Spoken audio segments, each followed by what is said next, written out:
Okey, baik. Surah Al-Buruj. Surah Al-Buruj. Ni banyak sedikit ni. 1, 2, 3, 4, 5, 6, 7, 8, 9 juga. 9 poin untuk surah Al-Buruj. Okey, dengar nombor 9. First kali yang saya nak bincangkan tentang surah Buruj. Kenapa nama surah ni Buruj? Ya. Kan saya dah bincang sikit tadi kalau ada pasal. Kenapa lah kalau Allah nak masukkan bintang, kenapa tak sebut kawakib ke, tak sebut najam ke? Kan maksudnya bintang. Kenapa mesti Allah memilih nama surah ini adalah Al-Buruj? Dan saya dah beritahu tuan-tuan sekalian tadi, tuan-tuan sekalian, Al-Buruj bermaksud bintang yang melintas dan bergerak. Bintang yang melintas dan bergerak. Dan ada orang kata meteor lah. Okay? Jadi tuan-tuan sekalian, kenapa mesti namanya Buruj dan kenapa mesti letak duduk dalam juzuk ke-30 juzuk Al-Qiyamah kata Syed Qutb? Sebab Buruj ni anda bukan sekadar nampak dia tu bergerak, tapi anda boleh belajar dan kaitkan anda itu adalah Buruj. Buruj itu adalah anda. Kenapa tuan-tuan sekalian? Sebab seperti mana bintang yang dinamakan Buruj itu beralih dan bergerak, begitu juga manusia yang dia takkan ada satu ketetapan melainkan hidup kat dunia beralih dan bergerak. Tak salah. Kita kat dunia, walaupun kita dah beli rumah kita sendiri, tetapi tuan-puan sekalian, kita tidak akan ada jaminan kita akan boleh kekal kat situ. Bermaksud apa tuan-puan sekalian? Kita mungkin boleh bina kehidupan kat situ, tapi tak ada jaminan yang kita juga akan mati kat situ. Betul? Sebab Allah kata ada 5 benda yang Allah rahsia pada manusia sampai hari kiamat. Saya pernah cerita kat sini belum? 5 manusia sampai hari kiamat. 5 benda sampai hari kiamat Allah kata dia akan sentiasa menjadi rahsia Allah Azza wa Jalla. Manusia tak akan tahu sampai bila-bila. Dan 5 benda ini Allah sebut pada ayat terakhir surah Luqman. Ayat terakhir surah Luqman. Nombor 1 Allah kata ilmus sa'ah, bila hari kiamat. Ada orang tahu. Okay? Ya, anak tak pernah, saya tak pernah bincang dia. Okay. Nombor 1 ilmu sa'ah, tentang ilmu hari kiamat. Kedua, yunazzilul ghaith, turunnya hujan. So bila turun hujan juga menjadi rahsia Allah sampai kiamat. Betul ke tak betul? Kuantan hujan tak sejak 1 hari 2 ini? Semalam hujan? Oh, semalam hujan? Ke tak hujan? Sebab di Melaka kan, kalau anda baca berita kan, Melaka kan buat syatuan. Sebab bila hujan tak turun beberapa hari tuan-tuan sekalian, dia buat macam mana? Hari ni ada air, esok tak ada. Esok ada air, lusa tak ada. Dia buat selang-seli. Yang rumah yang tak ada tangki air tuan-tuan sekalian memang gagal dah cari. Botol-botol besar memang laku kat kedai sekarang waktu tu, dekat Melaka sekarang ni. Sebab orang tak ada tempat tadahan air. Besin memang laku. Sebab bila time ada air, tak ada. Okay. So tuan-tuan sekalian, hujan. Sebab itulah Jumaat baru ni, puasa Allah, mereka buat solat sunat istisqa, minta hujan. Memang hujan betul-betul lepas solat Jumaat. Baru hujan Jumaat baru ni Melaka. Tapi bukanlah hujan yang boleh penuhkan empangan. Hujan sikit je pun. Tapi yang sedikit itu saja tuan-puan sekalian, seolah-olah Allah kata, mungkin aku bagi hujan pada manusia, tapi aku tak nak zalim pada tumbuhan, aku datangkan sikit. Nampak tak? So mungkin Allah masih lagi nak suruh kita berharap pada dia. Sebab dengan harapan kamu tadi, aku cuma tak nak zalim pada tumbuh-tumbuhan, aku bagi air sikit kat tumbuh-tumbuhan. Nampak tak? Okay. So tuan-puan sekalian, apa cerita pasal air ni? Saya cerita pasal apa? Nombor 2, turun hujan. Sebab pernah tak berlaku tuan-puan sekalian, anda tengok mendung tapi tak hujan? Dah pernah tak tuan-puan sekalian panas cenceng? Panas terik. Panas cenceng Kelantan. Panas terik tuan-puan sekalian kat luar tu, tiba-tiba hujan. Pernah tak berlaku? Sebab turun hujan ni kuasa Allah. Ini rahsia Allah. Anda tak boleh nak jangka bila nak turun hujan. Anda expect mendung-mendung, hujan, tak hujan. Anda tak expect panas dengan hujan, hujan. Okay, itu nombor 2, yunazzilul ghaith. Nombor 3 tuan-puan sekalian adalah ma la taksibu ghadan. Apa yang kamu akan lakukan pada hari esok. Ghadan kan esok. Ya. So, nombor 3, yang sentiasa menjadi rahsia Allah sampai kiamat, apa yang kamu akan buat esok. Kamu boleh plan, nak buat tu, nak buat ni, nak buat tu, nak buat ni. Tapi apa yang akan berlaku esok dan anda buat ke tidak, semua dalam rahsia Allah. No idea about that. Kokot tengah plan-plan bapak mati. Sebab buat tak esok? Okay. Itu nombor berapa? 3. Yang keempat, nombor 3 adalah ya'lamu ma fil arham. Nombor 4 mazal tak sibuk wadah tu. Tak apa. Letak je nombor 4. Nombor 4 adalah ma ya'lamu ma fil arham. Kita tak tahu apa benda yang berlaku dekat dalam rahim seorang ibu. Dalam rahim ibu ni, Allah kata pun menjadi rahsia Allah Subhanahu Wa Taala. Kita ada pengetahuan, ni confirm anak perempuan. Ni tak apa, anak lelaki. Ni confirm anak lelaki, pak anak perempuan. Pernah berlaku dah? Pernah mengalami situasi ni? Yang anda nakkan anak perempuan, pak dapat anak lelaki. Yang anda nakkan anak lelaki, pak dapat anak perempuan. Kan? Sudah puas sekalian, ma ya'lamu fil arham. Sebab kita adalah kawal budak dekat dalam perut ibu. Anda takkan ada pengetahuan setiap masa tentang dia. Betul? Contoh dia buat apa, dia punya perkembangan macam mana. Anda expect, oh kalau dah jadinya bayi, namanya bayi, mesti tumbuh macam ni, macam ni, macam ni, macam ni, macam ni. Keluar sempurna. No. Sebab ada je manusia yang expect kesempurnaan bakal keluar daripada rahim ibu, tapi tiba-tiba bila keluar tak sempurna. Ada tak? Ada tak ada? Sekian. Tak ada masalah ni. Puan ni, okey baby. Tapi keluar tak okey. Sebab ada kawan kepala isteri saya. Apa yang berlaku tu puan sekalian? Doktor scan okey. Orang dah gembira sebab dah dekat dia ni tak sabar nak jumpa anak. Tapi bila lahir-lahir tu puan sekalian, buat something yang satu benda berlaku adalah dia punya saluran pemakanan dengan perut tak bersambung. Kes ni 1 dalam 1 juta dalam dunia tu puan sekalian. Saluran pemakanan tak bersambung. Macam seolah-olah anda telah makanan, dia tak pergi kat perut ni. Buntun hati dia masalah. Kalau ikutkan, baby baru lahir tak boleh nak operate terus hakikatnya. Dan dia terlalu kecil dan fragile untuk nak terima jahitan dekat bahagian dalam. So kena tunggu apa tau? 3 bulan baru boleh buat operation. Dan dia mesti duduk dekat dalam incubator. Anda ada tahu tak macam mana perasaan dah lahirkan anak bertumbus-tumbus, tiba-tiba anda tak boleh pegang bayi itu dan anda tak boleh susukan dia. Anda perasaan macam mana? Dan anda tak boleh pegang direct dengan anda punya tangan. Anda kena masukkan dalam glove, pegang baby. Macam mana perasaan? Betul jiwa. Dan itu jugalah yang dirasa oleh Ibu Musa AS. Dan Ibu Musa AS bila dilahirkan anak, apa yang berlaku tuan-tuan sekalian? Dia dengar tapak kaki Haman dengan Fir'aun nak tuju rumah dia. Nak apa? Sebab perintah dikeluarkan bunuh semua anak lelaki. Tapi dalam keadaan segenting itu, Allah suruh Ibu Musa buat apa? An ardi'i, susukan dulu. Anda boleh bayang tak? Dah dengar tapak kaki Haman dengan Fir'aun nak datang bunuh ni. Tapi Allah bukan kata, gila lagi sahabat Musa. Allah ajar Ibu Musa, kita, aku ada. First kali Allah suruh apa? Al-Ardi'in. Surah Qasas. Anda baca cerita ni. Allah suruh first kali, susukan Musa tu dulu. Apa juga keadaan, susukan Musa tu dulu. Maksudnya, jasa pertama Ibu Musa kepada Musa adalah menyusukan dia.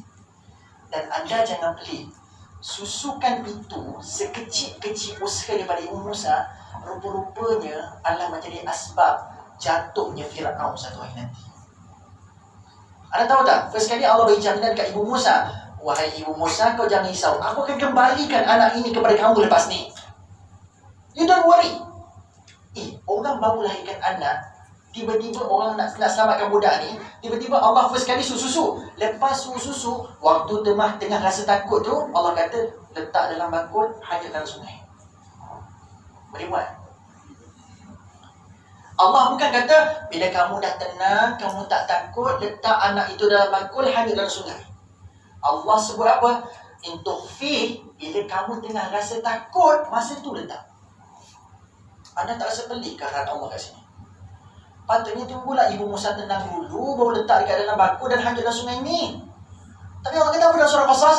Masa tengah takut tu datang. Dalam Quran kan banyak benda-benda mustahil. Allah suruh lelaki buat tau.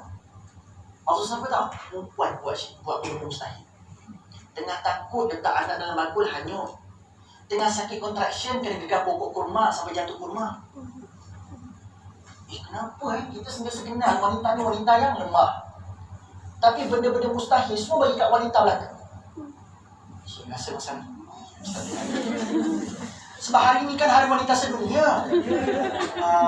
Saja sikit bagi kan tuan-tuan sekalian, gambarannya. So nak kata tuan-tuan sekalian, Allah tu adil ke anda. Meskipun Allah tidak menyebut apa nikmat yang bakal anda dapat dalam syurga secara spesifik, so ini tidak bermakna Allah tu tak adil pada anda. Allah adil dengan begitu rupa. Allah kata, nah aku angkat cinta kamu, benda mustahil semua perempuan buat anda. Tapi untuk lelaki Allah kata untuk keadilan dia, Allah ceritalah nikmat bidadari. Ustaz, mana bidadari dalam syurga? Saya tak nampak pun dalam Quran. Diskriminasi buat saya. No, Allah adil dalam bentuk yang berbeza. Ada tempat-tempat Allah mengiktiraf kedudukan anda di dunia. Lelaki tak ada pun macam tu, kan? Cuma lelaki Allah bagi lebih cerita sikit pasal apa spesifikasi dekat dalam syurga bidadari. Macam mana, matanya bulat, kan? Macam dalam Quran, bidadari kan detail. Allah ceritakan macam mana rupa dia orang, kan? Mata dia bulat dan mata hitam lagi besar daripada mata putih. Anda baca Waqiah Ar-Rahman. Allah kata muda, mata bulat, mata hitam dia tu lagi banyak daripada mata putih. Kan kita kata macam tu kaum cantik kan, yang hitam dia lagi besar daripada putih kan. Hitam dia mendominasi dekat mata. Orang panggil mata bulat kan. Kan takut je macam tu. Kata macam tu lah tuan-tuan sekalian. Tapi nak kata Allah adil in different way. Dengan cara Allah mengangkat anda dengan nilai-nilai cerita sedikit. Okay, baik. Kenapa saya masuk cerita ni? Cerita apa tadi? Ma yanwa fil arham. Dan yang terakhir, barulah bi ayyi ardin tamut. Di mana kita akan mati. Gitu. Tu yang saya kata tuan-tuan sekalian. Kita mungkin boleh beli rumah, kita own something. Kita mungkin boleh bina kehidupan, tapi tidak bermakna kita juga akan mati di situ. Kita juga akan mati di situ. So tuan-tuan sekalian, kita surah apa tadi? Surah Buruj kan? Sebab tu tuan-tuan sekalian, hakikatnya kita ni macam buruj tu. Kita beralih dan kita bergerak. So beralih apa tuan-tuan sekalian? Hidup kat dunia ni kekal ke? Anda binalah keluarga macam mana pun, sekukuh mana pun, sehebat mana pun rumah anda, tapi tuan-tuan sekalian, dunia ni tak kekal. One day anda akan beralih. Beralih ke mana? So sekarang ni anda kat dunia. So anda consider, oh this is my final place. No, Allah kata one day kamu macam buruj. Kamu akan beralih dan bergerak. So kita lepas kita bina kehidupan kat dunia, mana tempat kita akan beralih? Padang mahsyar. Nampak? Kat mahsyar pun tuan-tuan sekalian, no, kamu akan beralih dan bergerak lagi. Sampailah dapat keputusan syurga neraka, di situ baru stop. So buruj tak kita tuan-tuan sekalian? Jam saya jam buruj. Nama jam ni, jam macam nama buruj. Jam kompas raya. Nak kata ni. So nak tahu tuan-tuan sekalian, gambarannya kita lah buruj itu yang dimasukkan dalam ayat ini. Sebab kita pun beralih dan bergerak. Okay, baik. Itu nombor 1. Ada 8 poin lagi. Yang kedua tuan-tuan sekalian, surah Al-Buruj adalah surah yang ke-7 daripada 15 surah dalam Al-Quran yang dimulakan dengan sumpah. Bukan sumpah Naim Daniel ya. Okay? Yang dimulakan dengan sumpah.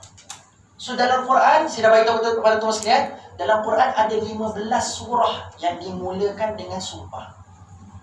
Dan surah Al-Buruj adalah surah yang ke-7 daripada 15. Anda nak tahu tak surah apa yang 15 tu?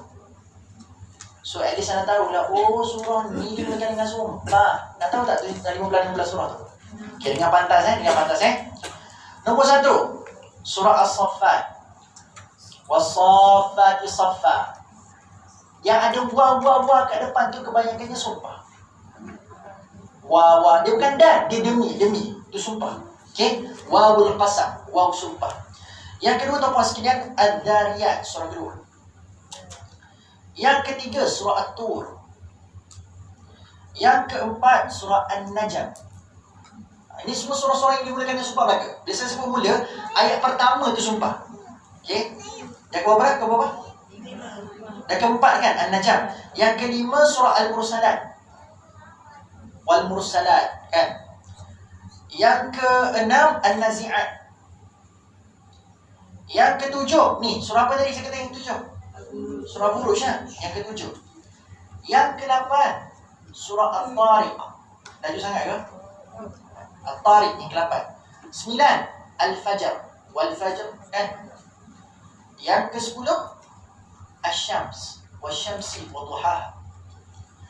Yang ke-11, Al-Lail. Wal-Laili idza yaghsha. Yang kedua, berapa dah? 12, Ad-Duha. Wad-Duha. Dan ni waktu duha. Yang ke-13, At-Tin. Wat-Tini waz-Zaitun. Yang ke-14, Al-Adiyat. Wal-Adiyati dhabha. Dan yang terakhir, agak apa? Wal-Asr. Okay, Wal-Asr. So ada 15 surah dalam Quran dimulakan dengan qasam ataupun sumpah. Dan yang kita nak bincang Buruj ni surah yang keberapa tadi saya sebut? Surah yang ke-7. So itu fakta kedua yang anda boleh tahu tentang surah Buruj. Yang ketiga tuan-puan sekalian, dalam surah ini juga Allah memberikan ancaman kepada pembunuh dan penentang mukmin sepanjang zaman. Surah ini secara gambarannya memberikan ancaman kepada penentang ataupun musuh. Macam mana tadi dah? Ancaman kepada pembunuh dan penentang mukmin sepanjang zaman. Memberikan ancaman kepada pembunuh dan penentang mukmin sepanjang zaman. Sebab dalam surah ini tuan-puan sekalian, Allah ada gambarkan tentang kisah Ashabul Ukhdud. Tahu tak kisah Ashabul Ukhdud tuan-puan sekalian? Pernah dengar kisah Ashabul Ukhdud? Kan? So sebab itulah tuan-puan sekalian, Allah ada gambarkan tentang puasa sangat ni. Ya Allah kata Allah beri ancaman kepada orang-orang yang menentang orang-orang mukmin sepanjang zaman.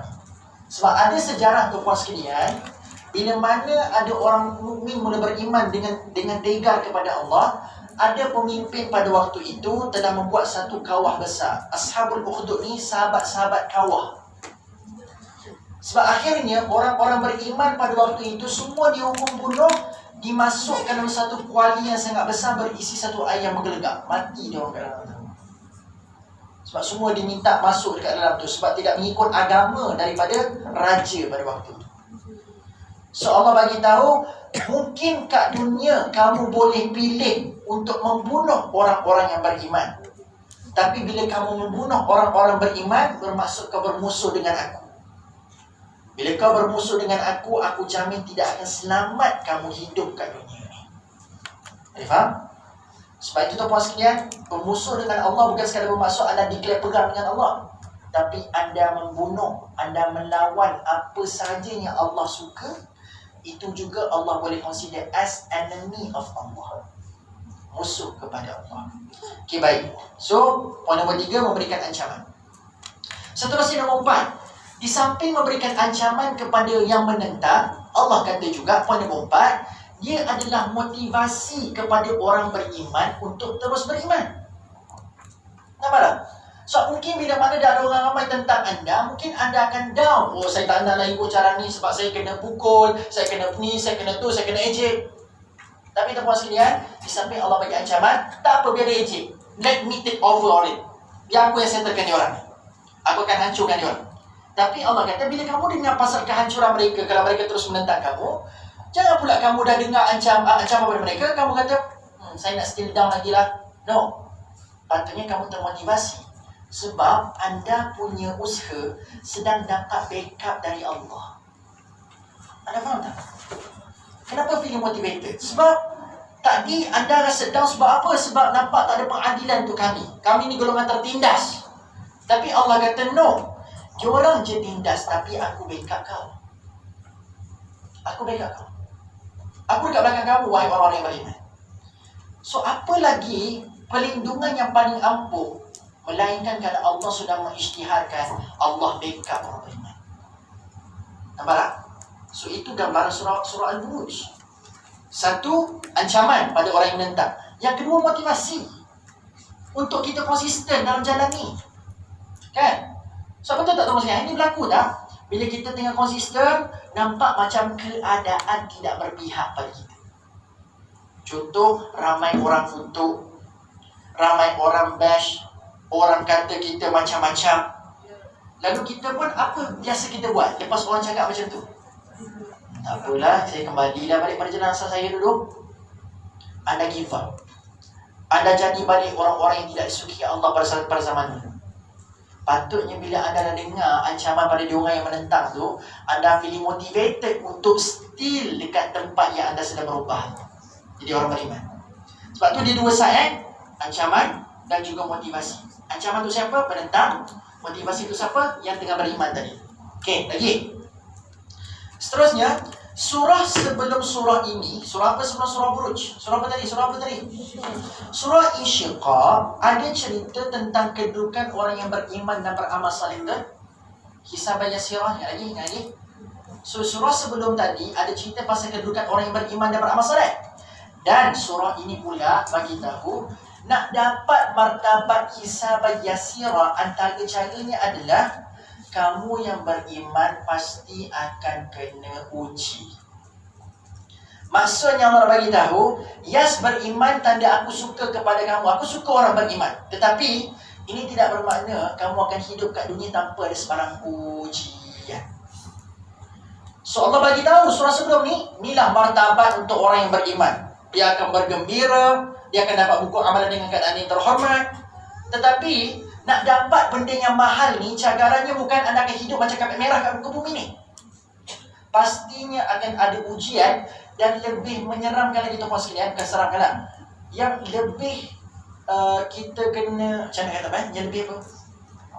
Yang lebih dahsyat lagi, ada possibility masa kita beriman ni, kita akan mati. Kena bunuh. Anda faham tak faham ni? Sebab anda dah dapat benda yang nikmat dekat syurga yang luar biasa tu. Dapat buku amalan terhormat. Wajah anda berseri-seri masrurah. Ada ingat dah dapat situasi macam tu kat syurga, senang ke? Cagarannya murah. Allah kata no. Mungkin satu hari nanti kamu beriman kepada Allah, cagarannya kamu kena bagi nyawa kamu untuk dapat benda tu. You must sacrifice yourself untuk dapat nikmat, dapat buku amalan terhormat tadi. Mudah kata, syurga bukan murah. Kamu nak semua benda tu, tetapi reality is I must give to you, I must tell you, kamu tak sentiasa akan okey, tenang beriman. Ada masa-masa ombak datang. Ada masa-masa ada orang akan bunuh. Paling tinggi orang boleh bunuh kamu, wahai orang beriman. Okey? Boleh faham? Sebab kalau anda baca surah Al-Baqarah, memang orang Yahudi dan Nasrani, antara benda yang dia selalu fikir setiap hari adalah how to get rid semua orang beriman. Termasuklah berfikir macam mana nak kita bagi semua orang Islam kat dunia ni lenyap semua. Tak ada seorang pun tinggal.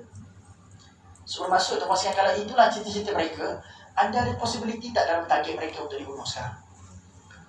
Bukan anda, kita semua ni ada tak dalam target-target dia untuk dibunuh sekarang ni? Pasti ada kan? Dia kadang-kadang tuan-tuan sekalian, dia tak bunuh dengan cara mati. Dia bunuh macam mana? Dia bunuh ikatan anda dengan Tuhan. Dia sembelih ikatan anda dengan Tuhan. Dia putuskan ikatan anda dengan Tuhan. Dan saat itu anda mati. Ada tak mati kenapa yang kita ngomong? Anda mati sudah tidak diterangi dengan cahaya iman dalam hati. Anda putuskan hubungan anda dengan Allah. So anda mungkin tak mati fizikal, tapi anda mati apa? Mati jiwa. Anda mati jiwa.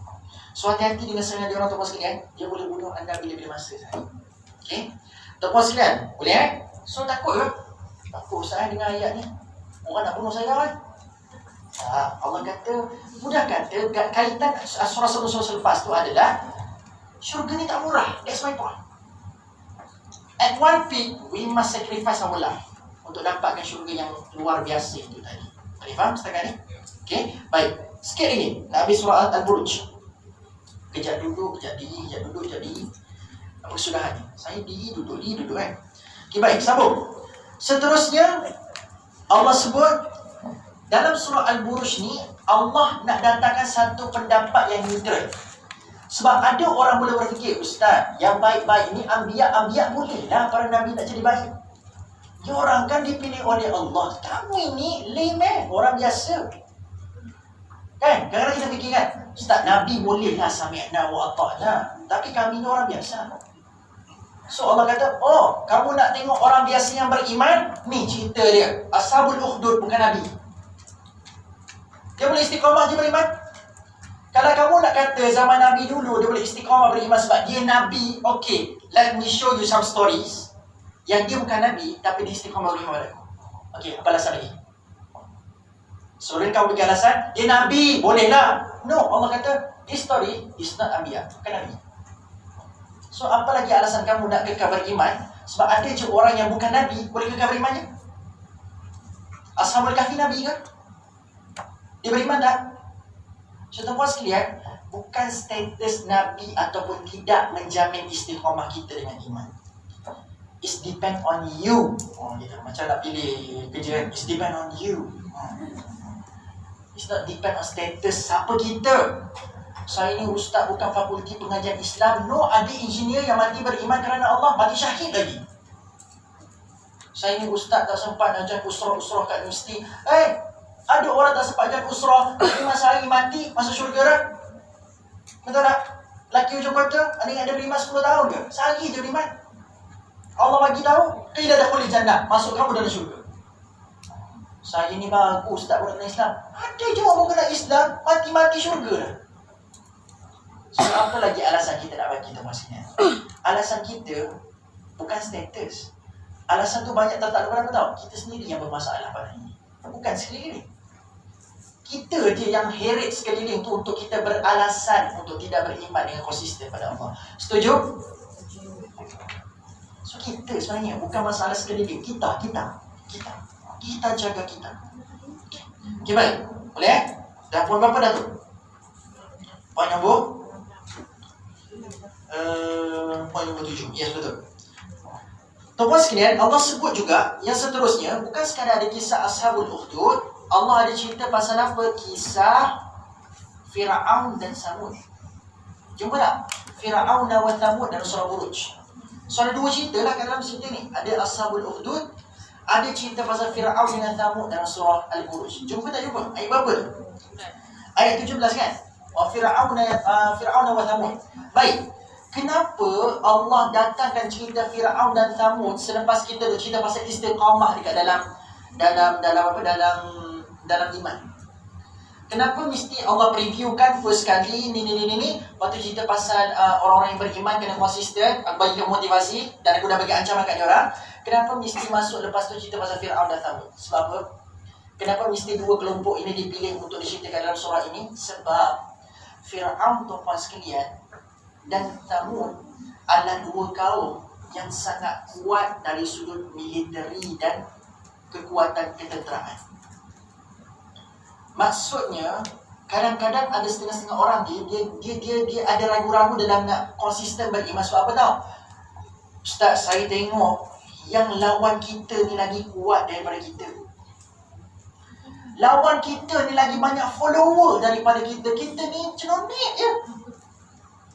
Kelengkapan tentera tak ada. Kita ni tak kuat, kita lemah, dana kurang. Kan?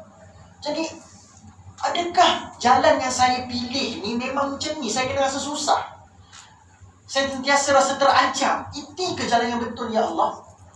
Allah kata, kalau kamu merasakan kamu lemah sebab dia ada kekuatan militeri dan ketenteraan, ni, tengok cerita ni, Fir'aun dengan Samud. Dia kuat militeri, ketenteraan dia kemas. Tapi kalau aku kata aku nak hancurkan dia, sekelip mata. Anda mungkin sangkakan dia makin hebat dari sudut tu.